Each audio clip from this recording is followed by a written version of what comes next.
Nairobi is changing, and in the fast-paced real estate industry, one name seems to stand out above the others. Mr. Ben Woodhams is the managing director of Knight Frank, an organization that has become synonymous with development, construction, and management of properties, not just in Kenya, but on the continent as well.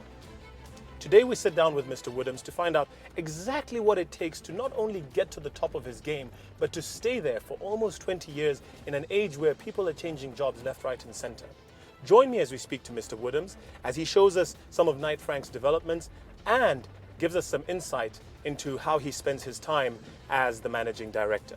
You're watching Top Job.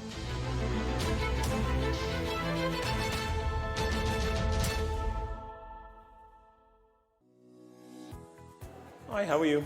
Good, thank you. Good, I'm here to see Ben Woodhams. Yes, I do. What time? It should be now, actually. We're going to do a small interview. Alright. Your name, sir? My name is Monesi. The show is it's called Top Job. Here we have a photo there. Thank you. And your name? Angela. Angela.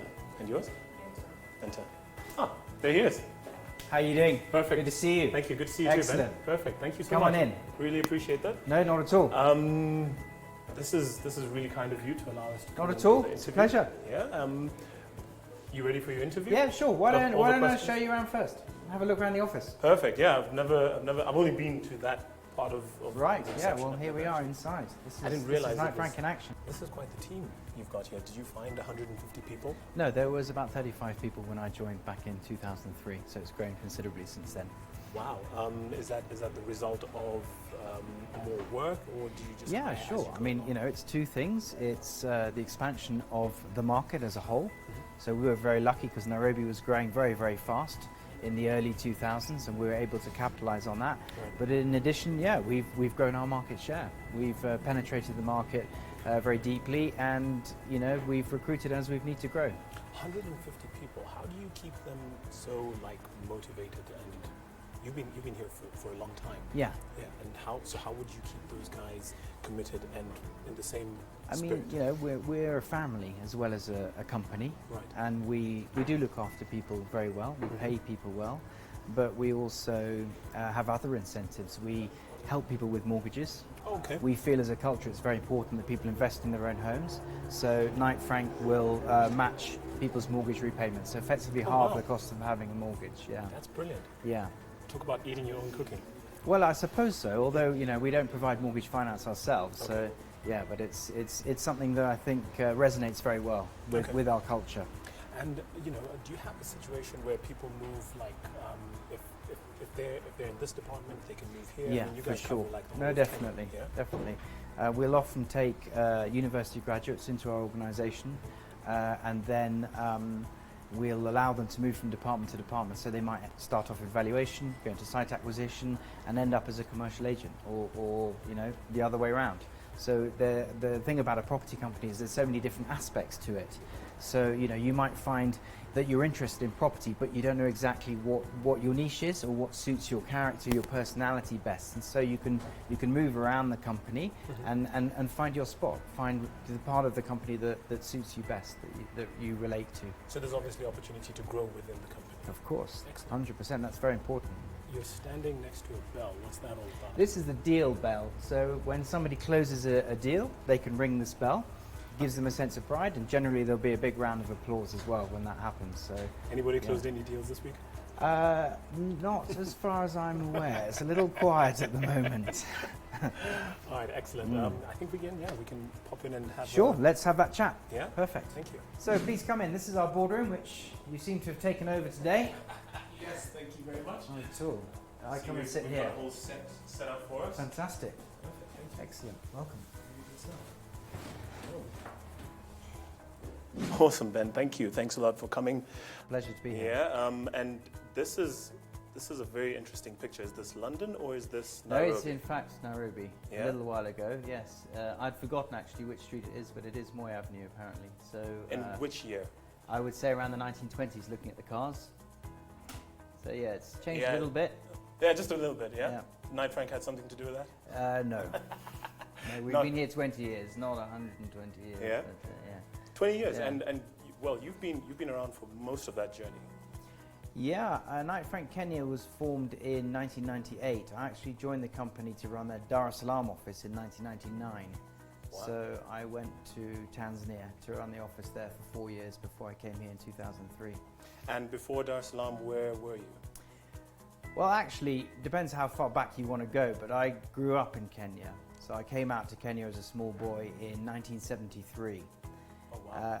When Kenya achieved independence in '63, quite a lot of the country was still run by elements of the British government. So my Okay. father was an electrical engineer, and he was sent out here by the British government to run the electrical engineering department of Mombasa Polytechnic, Fantastic. which he did from '73 to '87.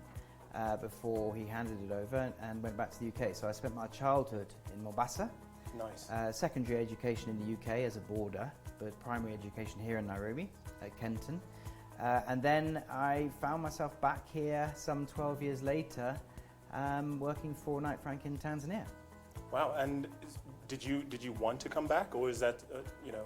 I didn't have any long-term plans to come back. I'd seen Kenya as part of my childhood, but my wife always jokes that you know, you can take the boy out of Kenya, but you can't take Kenya out of the boy. I used to cycle to work through London with a kikoi wrapped around my face Get through out, the really? winter. Yeah. Well done. And so my parents were not surprised that I graduated back here again. So Right. it was inevitable in a sense, but it wasn't part of any life plan. no. Excellent.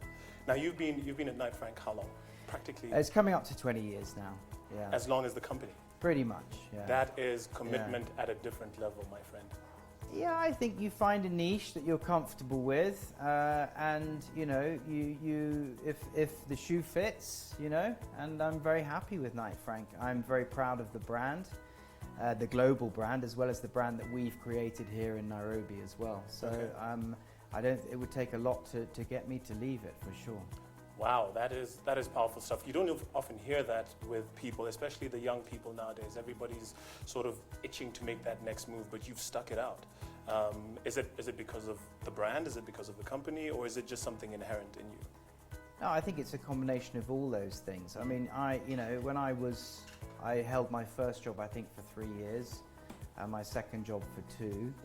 And you could say that I've been in the same job since then. In actual fact, I was the general manager of Knight Frank in Tanzania, so I ran that operation. Then when I came here to Kenya, I answered to a regional director, and when he retired, I became managing director. So although it's for the same company, you know, the actual role has changed slightly over time. Right. But I've been the MD here now for quite a while, it's true. So commitment has to be it, and obviously, you know, sticking it out with a company that long, there has to be some passion and love there. Yeah, Yeah. I think that's absolutely right. You have to believe in what you do. If you don't enjoy your job, Yeah. then it's very difficult to stick it out. You know, if you live and breathe the brand that you represent. Right. I mean, these guys made me take my tag off, but this I'm always seeing with this around my Oh, yeah? neck. So I don't know if you can see that. That's the Knight Frank tag, but obviously doesn't work for TV, so I've put that in my pocket. Oh, well done. But I'm often at work functions, and there'll be 200 people there, and I'll look around and I'll realise I'm the only guy who's still wearing my the tag. Actually, yeah. I remember seeing you at a function, and you're like, why is this I'm guy not one of walking those around with a guys lapel? that pulls it off as soon as I walk out the door. But in a way, I suppose it's because everybody knows Knight Frank, and so it's a bit of an icebreaker in a sense, because Yeah. they'll see that and they can work out who I am. Yeah. But then people will come up and say hello to me, and I'll have absolutely no idea who they are. But you know, you can normally sort of work your way through that. Right. Yeah. So love, passion, those are qualities of leadership. Do they apply in other facets of life, like relationships? I think so.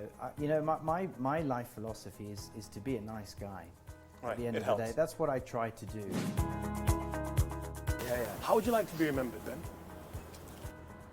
That's a difficult question to. I'm not the sort of person that would want a statue built in my honor or anything like that. On top of an iconic building like this? No, I think, you know, for my kids, you know, hopefully they'll remember me for the values, the family values that we hold dear.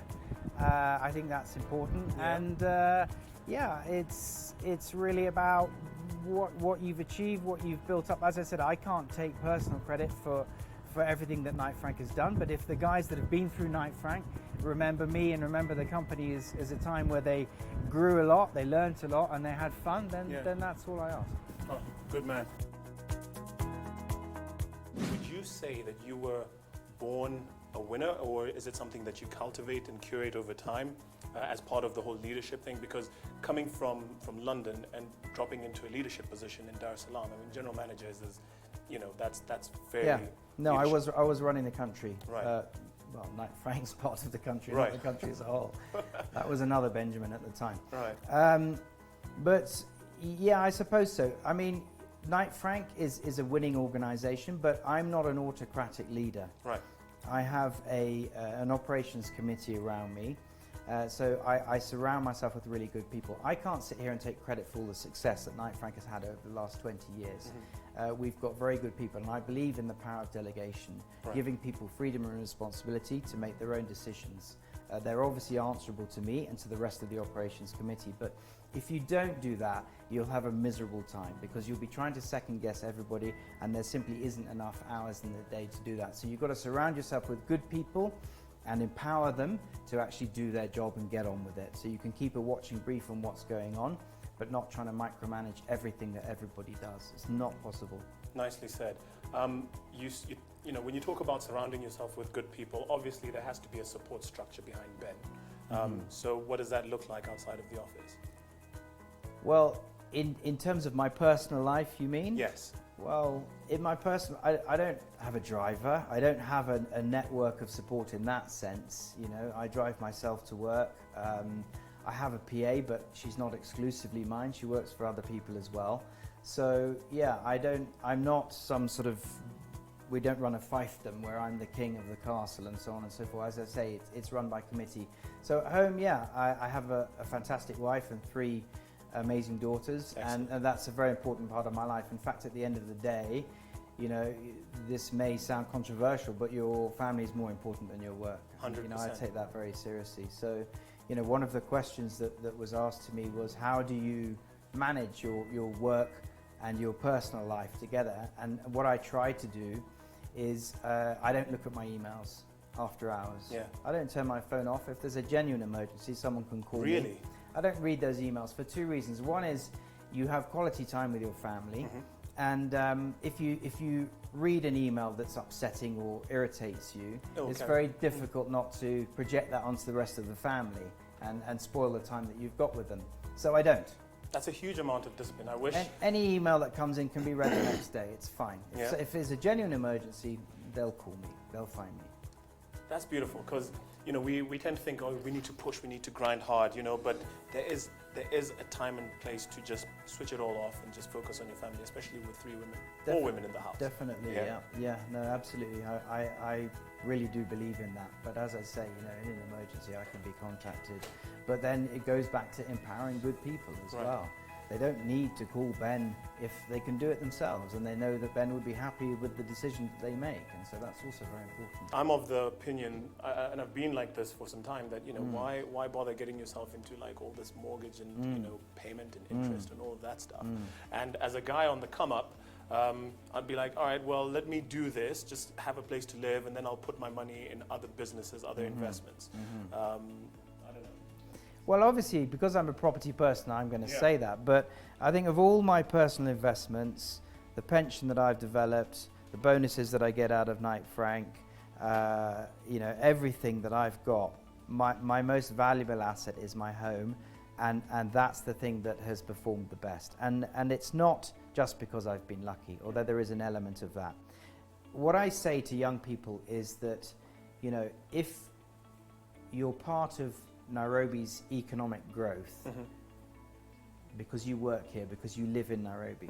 But if you're paying rent, that growth is slipping through your fingers. Oh, really? If you buy a property, okay, let's say, for instance, you buy a property for the sake of argument for 10 million shillings. You might borrow, 80% of that to keep the numbers simple. Okay, so you've put 2 million in and you've borrowed 8 million of your 10 million property. Let's say the value of that property increases by 2 million over 2 years. That 2 million increase of the value has done two things. One, it's yours. So your 2 million investment is now worth 4 million. Two, it's reduced the percentage that the bank owns of your property as well. So as the capital appreciation of Nairobi occurs, as Nairobi's wealth and capital increases, so yours does too. So you're now a part of that economic growth. So even though you're working, you're getting paid a salary, you're also benefiting from Nairobi's growth. And that's very important. And if you're paying money in the form of rent, that economic growth, that growth of capital is slipping through your fingers and you're simply giving it to somebody else in the form of rent rather than repaying interest and capital on your mortgage. Now, it's very easy for me to sit in an ivory tower and say, everybody go out and get a mortgage. Yeah, mortgage rates are high, yes, and it's expensive. I yes, appreciate that. It's a difficult thing to do. Mm-hmm. I mean, you know, in the UK, we call it going to see the bank of mum and dad. Yeah, you know, it might be a Harambe, it might be whatever, but yeah, you do need, I had for my first property, I had help from my parents and my parents-in-law to awesome. buy that first property when I was in my mid-20s. But it enabled me to grow that part of my capital that's very important. So every time I was to sell a property and then gear up and buy another one, it enabled that property to get bigger and bigger to accommodate my lifestyle and my growing family. So however you can do it, do it. If you're a young person and you wanted to start out small, and let's say you had like say 100,000 shillings, what would you advise someone to do with that kind of money? Well, I mean, if you can't bulk it up enough to make a deposit for a mortgage, then I guess you're looking at other forms of property investment. So, you know, this market is very immature in terms of the unitization of property. In other words, chopping property up into tradable units. We're starting to see it happen with the Stanley Fahari Real Estate Investment Trust, but it's difficult. It's difficult to do. I mean, investing 100k in property isn't an easy thing to do without. And also, you know, if you invest it in a real estate investment trust, are you really investing in property, or are you investing in shares of a property? So, because you see, they then become susceptible to the share market. Okay. Ben, this is. Or you can buy a classic car. Oh, you can do that. Yeah. You have a classic car? Yeah, I do. Yeah. Yeah? So, you know, that's, you know, What kind? joking apart. I have a Ford Capri. It's the same age I am, 1970. Oh, I'd love to check that out. But yeah. Anyway. You have a lot of passion. I can see that you believe in Nairobi, in Kenya. I actually noted just now you've got, you know, really fantastic Kenyan I have got my cufflinks. Kenya cufflinks. I don't know if you see those, but I've also got my own form of there we go. Well cultural done. appropriation. Well done. But I sometimes hide it, but I don't very often. I'm proud of brand Kenya in the same way that I'm proud of brand Knight Frank as well. Fantastic. I think, you know, Kenya is a fantastic country. I think people, believe it or not, think very highly of Kenya on the international scene. They're very fond of Kenya, and I'm proud to be a part of that. Beautiful. Be part on this. Yeah. All right, so that's a little bit of brilliance from Ben Woodham, Managing Director of Knight Frank. Let's take a break now, but for now, check out your top job, top tip.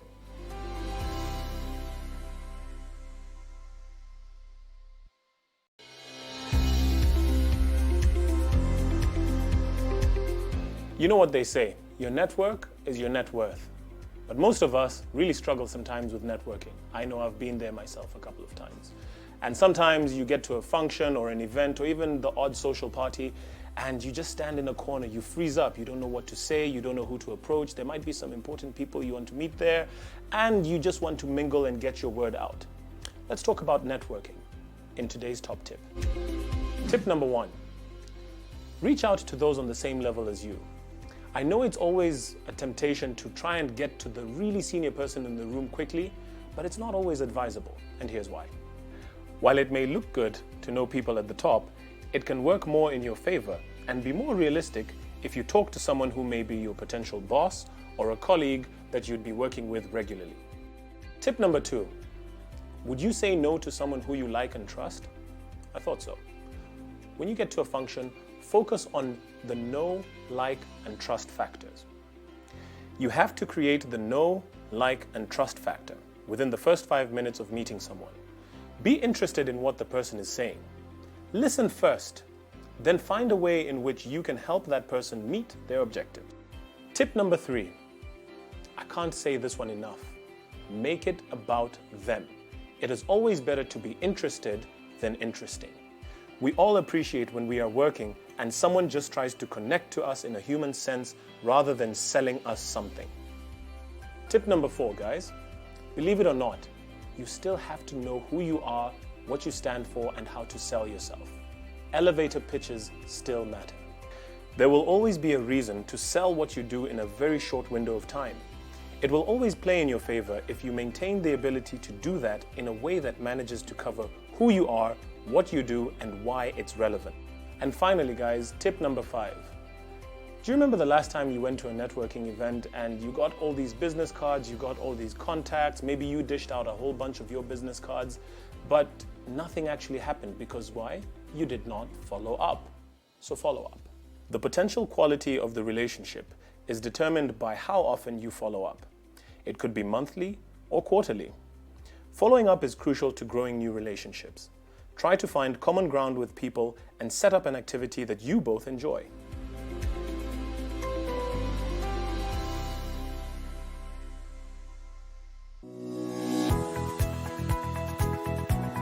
Check out this view, isn't it incredible? We're on the 21st floor here. Oh my God. So this is Westland's bird's eye view. And this is the view that you'll have as a tenant if you rent space on this floor. 21st floor. This is a long a way typical selfie moment, if you would be so kind with my jockey hat. Yeah, absolutely. look at that. Bring it on. Yeah. I'm looking at Westlands, I'm looking at downtown, and I'm looking Yeah. at Upper Hill and Yeah. how that's changing, Yeah. and a little bit of Kilimani as well. Yeah.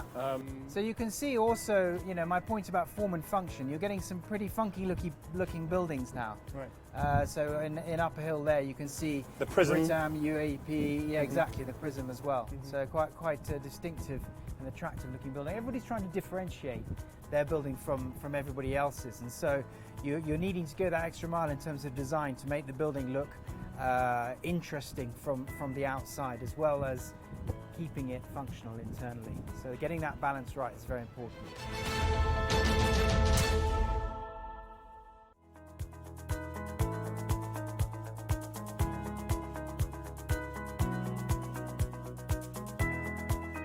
So in the spirit of mentorship, and Yeah. you've mentioned that you want to be a teacher Yeah. at some point, I'd like to introduce to Hi. you Augustine. How are you doing, Augustine? Yeah. Ben, nice to meet you. Yeah, hey Augustine. Yeah. Hey. Good to Nice see you. you. Welcome to site.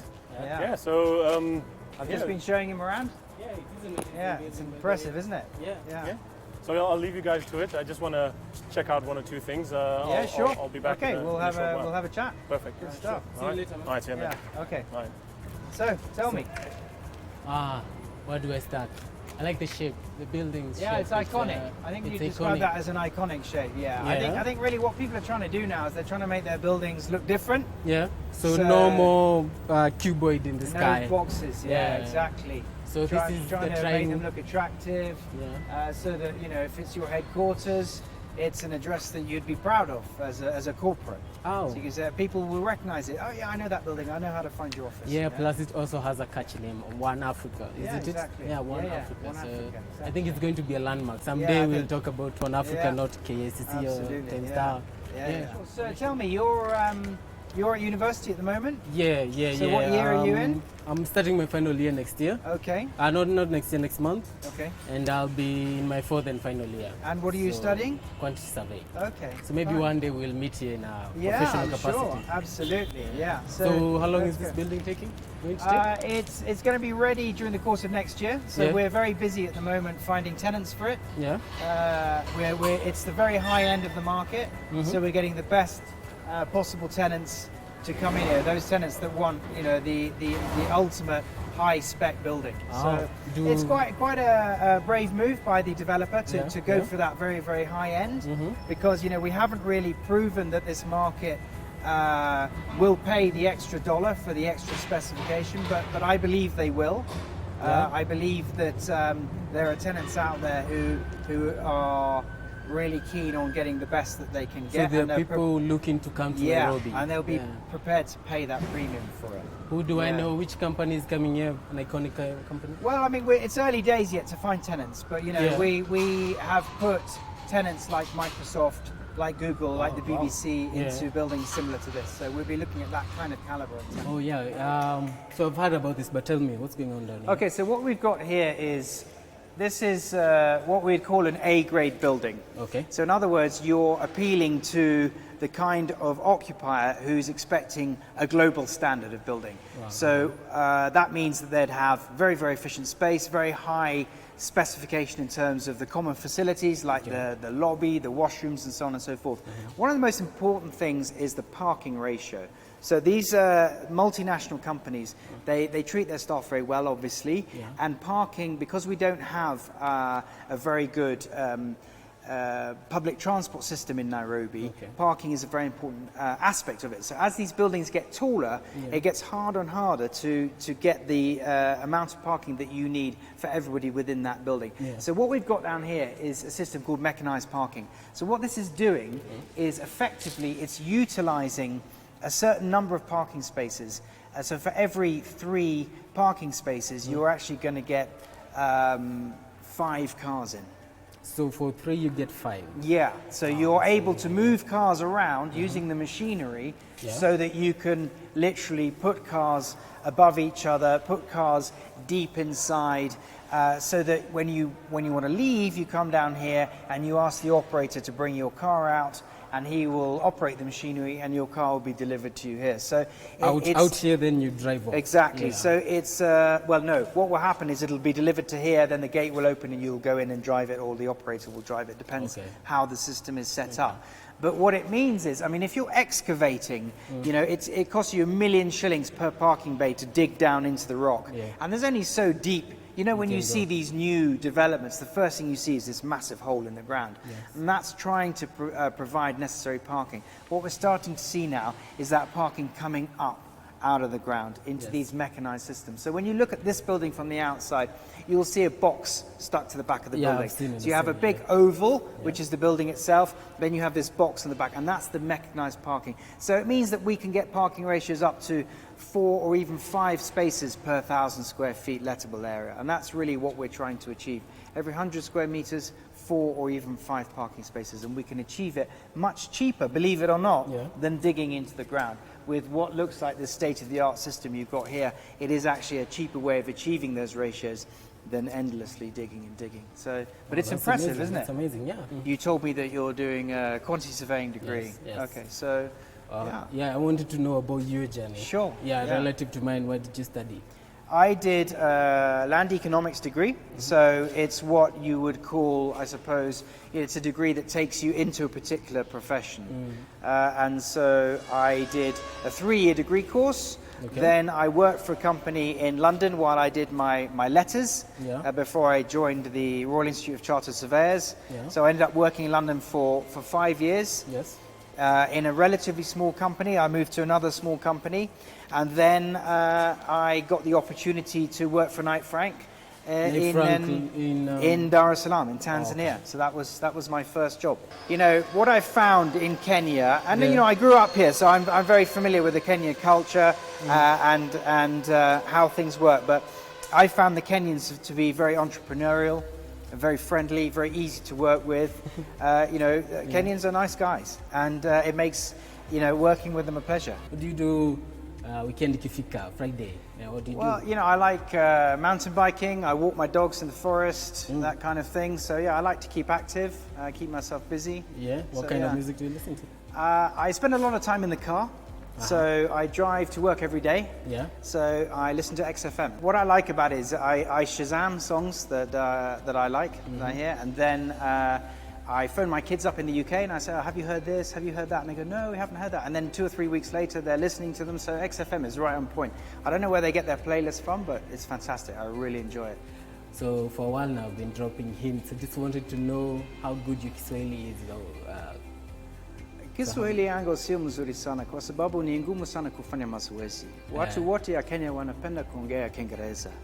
So kwa mimi ni ngumu sana. Kama ninataka kufanya mazoezi ya Kiswahili, ni lazima kuongea ya mtu ya shamba, ama aya, ama watchman, na mtu kama hili. Lakini kama ninaenda kazi yangu kwa siku kawaida, watu wote wanataka kuongea Kiingereza tu.